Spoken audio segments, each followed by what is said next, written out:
सोनामुखी, हरड़, मुलेठी जैसी अनेक जड़ी बूटियां और हजारों वर्षों का प्राचीन आयुर्वेदिक ज्ञान इस एक बोतल में समाया हुआ है। कायम टैबलेट, आपकी खुशियों का साथी।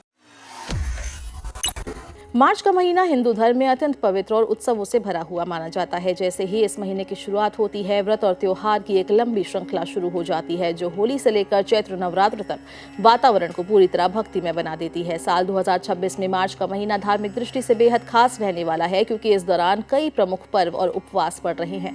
महीने के शुरुआती दिनों में होला अष्टक का समापन होगा। इसके साथ ही होलिका दहन की तैयारियां शुरू हो जाएगी। 3 मार्च को होलिका दहन किया जाएगा। इसी दिन फाल्गुन पूर्णिमा भी है और साल का पहला चंद्रग्रहण भी लग रहा है, इसलिए कई विशेषज्ञ इसे 2 मार्च को करने की भी सलाह दे रहे हैं। 4 मार्च को रंगों का पर्व होली धूमधाम से मनाया जाएगा। इसी दिन से चैत्र मास की शुरुआत होगी। होली के बाद 5 मार्च को होली भाई दूज मनाई जाएगी, जिसमें बहनें अपने भाई की लंबी उम्र के लिए तिलक करती है।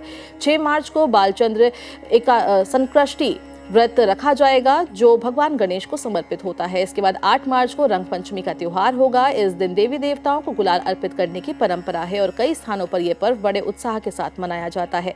महीने के दूसरे सप्ताह में शीतला सप्तमी और शीतला अष्टमी का व्रत रखा जाएगा, जिसमें माता शीतला की पूजा कर परिवार के स्वास्थ्य और सुख की कामना की जाती है। इस दिन कालाष्टमी और मां से कृष्ण जन्माष्टमी का संयोग भी बन रहा है, जिससे इसका धार्मिक महत्व और बढ़ जाता है। 15 मार्च को पाप मोचनी एकादशी, मीन संक्रांति और कृष्ण नृसिंह द्वादशी का विशेष योग रहेगा। इसके अगले दिन सोम प्रदोष व्रत किया जाएगा। एकादशी का पारण होगा। 17 मार्च को मासिक शिवरात्रि और 18 मार्च को चैत्र अमावस्या पड़ेगी।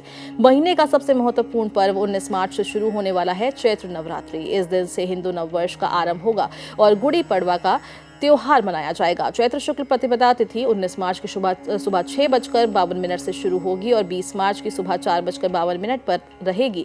इसलिए नवरात्र का प्रारंभ 19 मार्च से होगा। इस दिन विधि विधान से कलश स्थापना की जाएगी। घट स्थापना का शुभ मुहूर्त सुबह 6:52 से 7:46 तक रहेगा, जबकि अभिजीत मुहूर्त दोपहर 12:04 से 12:52 तक रहेगा। नवरात्र के दौरान दुर्गा अष्टमी और रामनवमी जैसे बड़े पर्व भी मनाए जाएंगे। 26 मार्च को रामनवमी का उत्सव श्रद्धा के साथ मनाया जाएगा। इसके बाद कामदा एकादशी का व्रत 29 मार्च को रखा जाएगा और 30 मार्च को इसका पारण किया जाएगा। इसी दिन सोम प्रदोष व्रत का संयोग भी बन रहा है।